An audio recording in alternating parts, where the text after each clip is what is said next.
Good morning, everyone, and happy Saturday. My name is Callie, and this is another weekend of clarinets, cats, and coffee.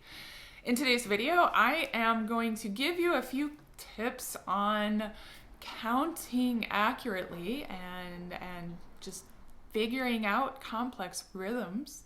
And then at the very end, I'm going to give you a quiz on a couple of spots to see how well you can figure out complex rhythms on your own.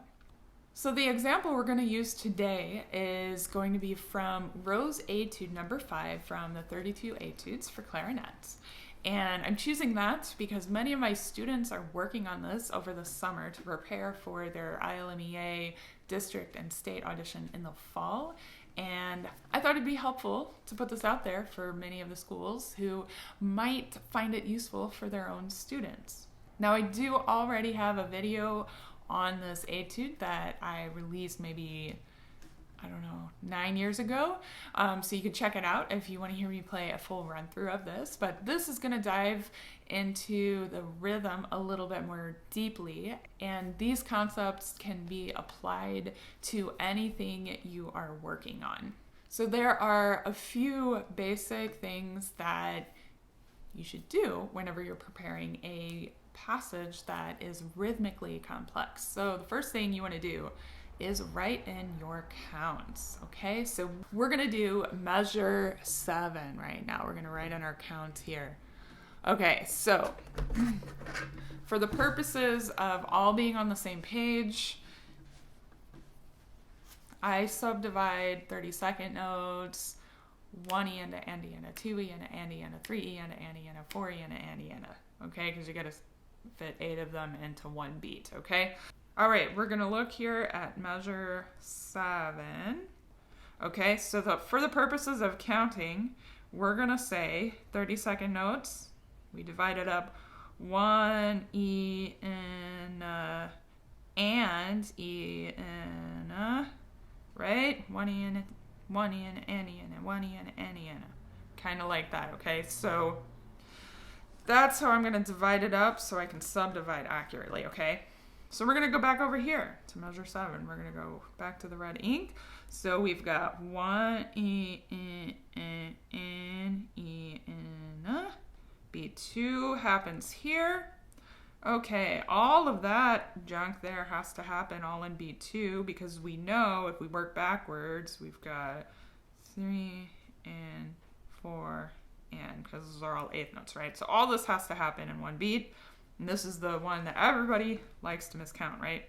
So we've got 2E in a, and E in a. Boom, there we go. 1 E and a, and a 2 E and a 3 and 1 2.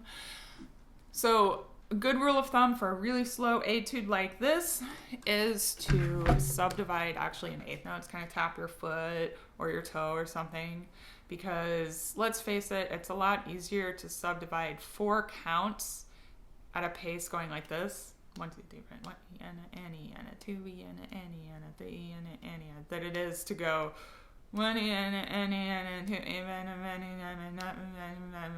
a. That's just so slow and also so fast at the same time, right? So subdivide in 8th notes, your life's gonna be a lot better, okay? So anyway, so we're still in step 1, write in your counts. Number 2 is to practice clapping and counting, and don't just look at it and just count it and think you're okay, or don't just look at it and just clap it and think you're okay. You've got to do both, and you have to tap your foot at the same time so that you know that you are internalizing this rhythm and that you really have it down.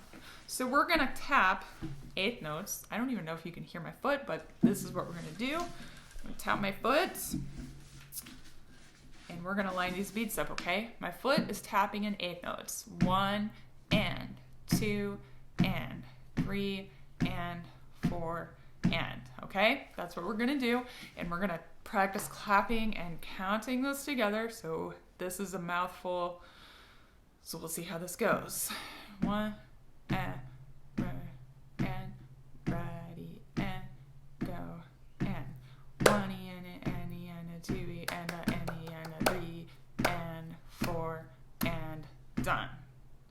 that was right.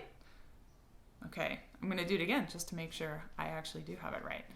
2, ready, and 1 E and a 2 E and a E and a 3 and 4 and 1.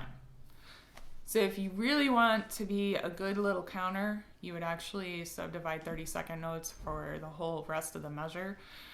But since we already finished all the 30-second notes and we have no 30-second notes after that in the measure, I just go back to doing eighth notes, okay? It's really important though, when you have a strand of fast rhythm like this on beat 2, that you do subdivide in that subdivision before you actually have to do it, because you got to like prime your brain to be thinking of that subdivision when you go to play it, okay? So we're gonna go and we're gonna play it now, because it doesn't do us any good to be able to subdivide if we can't play it. So here we go. And 2 and E and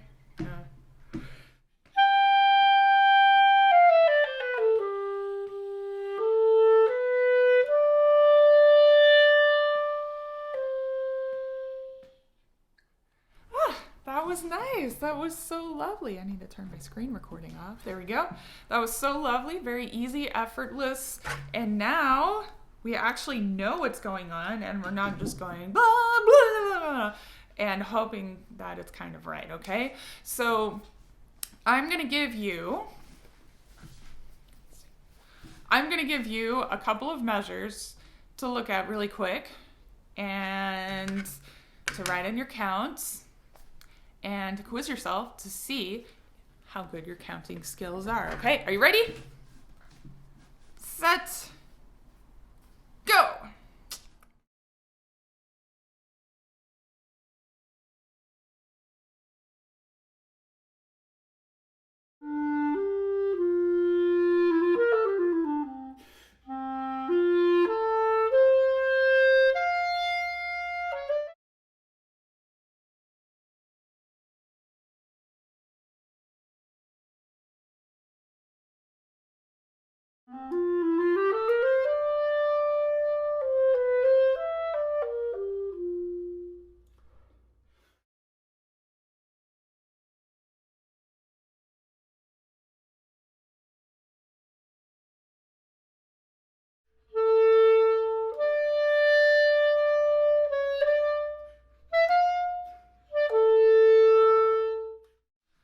All right, everyone, how'd we do?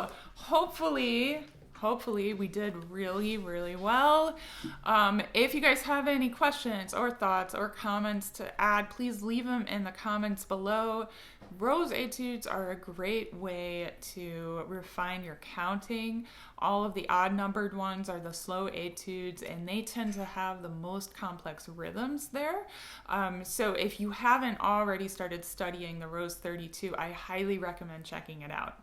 All right, thank you so much for watching. If you want me to continue to post more of this content, please consider becoming a patron. I have a link below, and there are lots of cool perks, including patron meetups, one-on-one meetings with me, excerpts, PDFs, all kinds of fun stuff. So please join at the link below. Thank you all so much for watching. Have a wonderful weekend, a good week next week, and as always, happy practicing.